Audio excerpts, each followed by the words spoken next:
Andy, just been looking at the last few weeks for you. An 80th cap for Scotland and stoppage time winner in Warsaw. 8 points clear at the top of the Premier League with Liverpool, and the only team with a 100% record in the league phase of the Champions League so far. So how do you sum up how things are going at the moment and why they're going so well for you? Yeah, thanks for mentioning my Scotland goal. Appreciate that.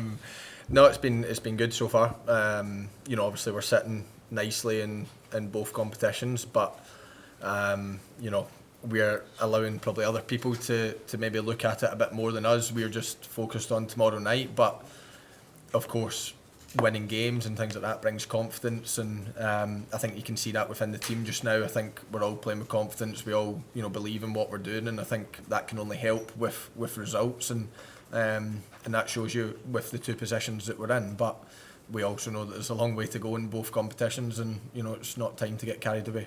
I'm sure you probably knew as well that we were going to ask you something that isn't so positive at the moment, because Mo obviously made some comments at the weekend about not being offered a contract and that he's more out than in at the moment. So, I mean, we saw you having a laugh with him at training, but how do you feel about what he's had to say and the prospect of him going in the summer?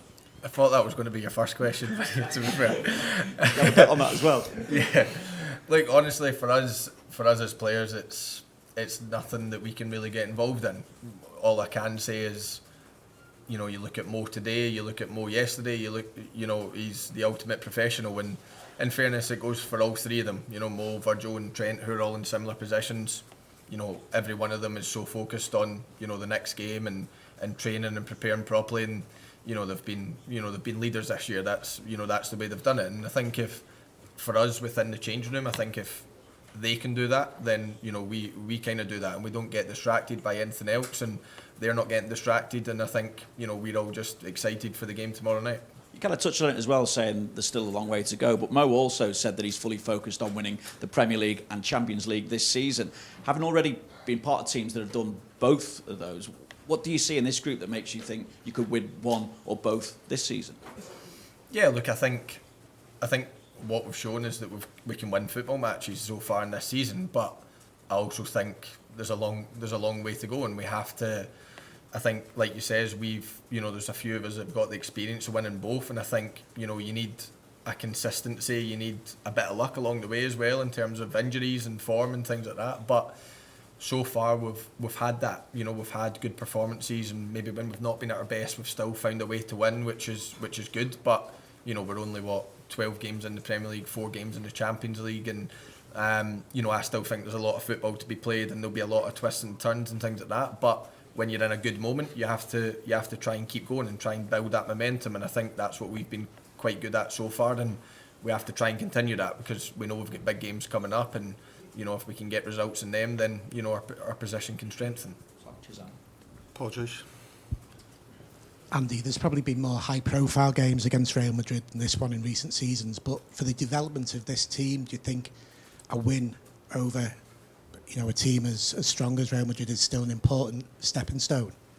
Yeah, of course. I think, obviously we've played, since I've been here, we've played Real Madrid, I think 5 or 6 times, and, obviously we've not been on the winning side yet, but I think, there's only a few of us that have probably been involved in that. It's quite a different, squad, a new squad that, a lot of the players probably haven't faced Real Madrid with Liverpool yet, and also the same for them. They're, a new squad, new faces and things like that. So I think when it comes to these big games and you play against, the best players and the best teams, then of course you want to be, 1, involved in the games, and 2, you want to get the result, because, it'll probably be the most watched game this week, and that's what big players want to be a part of. And I think if we can get the win, it just puts us in an even better position within the Champions League, but also, you're beating one of your competitors, which is always nice. So we're excited by that prospect, but we also know how good Real Madrid can be, and we know that they'll come here full of belief and full of confidence that they can get the result, and hopefully come tomorrow night we're the happier ones.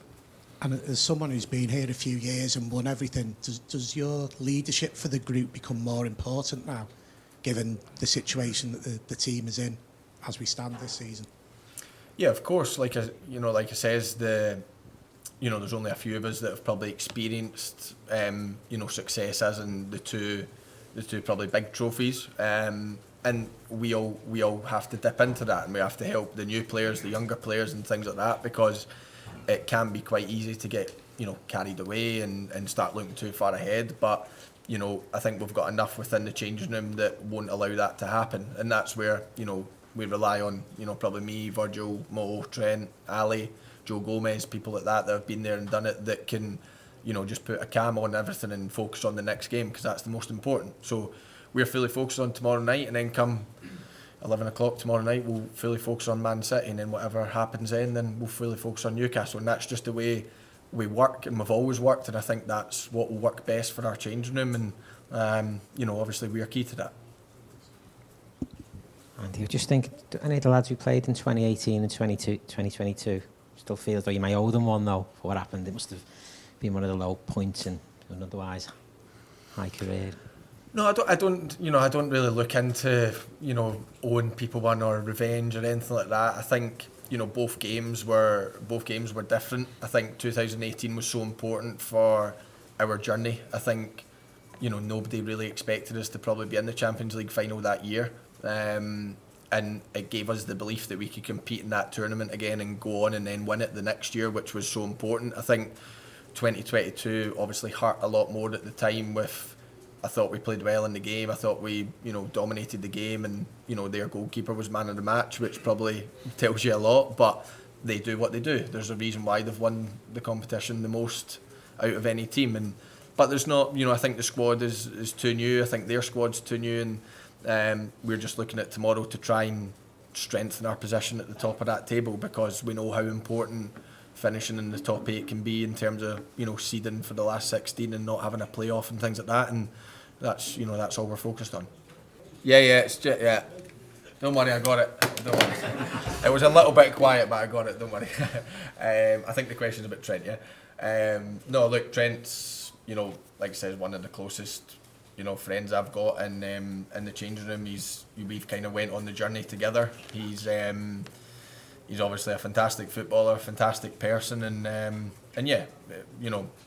think the quality speaks for himself. At the top level, one of, if not the best right back in the world, and I think he shows that year on year. And probably people forget that he's still fairly young. He's probably getting a wee bit older now, but he's still young enough to get even better. And I think that's the main thing for him. He's got a will to succeed, a will to learn, and I think you've seen that this season as well. And look, he's a pleasure to play with, and obviously, like it says, we've kind of grown together within the full-back role, and I've enjoyed doing that with him. Look, I think the manager and the coaches that came in have been a breath of fresh air. I think they've came in with their ideas, their new there's a lot of new staff and things like that, and I think credit to the players. I think we've all bought into it. I think we've all really enjoyed it, and look, obviously results help that. Results help breed confidence within the coaches, within the players, and I think that's that's one of the key reasons. But also the amount of work we do on the training pitch, the amount of meetings we have, how many hours the manager and the coaches put in is incredible, and they make sure that we're the best prepared possible for every single game, and it's up to us to then go out and try and play our best for them. And I think more often than not this season we've done that, and hopefully that can continue. But the manager and the coaches since they've came in have been fantastic. I think everyone's enjoyed working with them, and hopefully that can continue. One here. Hi Andy, Juan Yehue for Flash Score in Spain. Of course the results have been very good this season so far. I live here. No problem, English, okay. No problem. So as I was saying, the results have been very good so far this season, and you have said that there are many different new faces since the previous matches against Real Madrid. So what are the main strengths in this current squad to get a good result tomorrow night? Thank you. Look, I think one I've just touched on in terms of we're playing with confidence. We've shown that we know how to win games this season in different ways.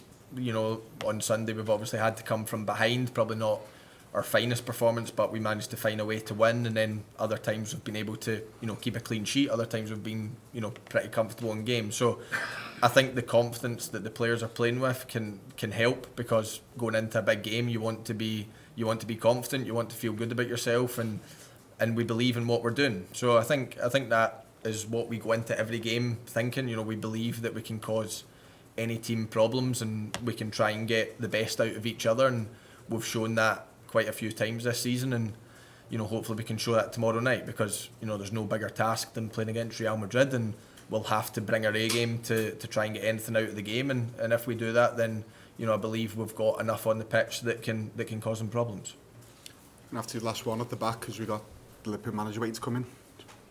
Andy, I can try it in English. Sergio Herrero for Caliente TV Mexico. You were talking before about your leadership in the team, and today in the training before, you tried, while you were warming up, you grabbed Mo Salah to put him the first.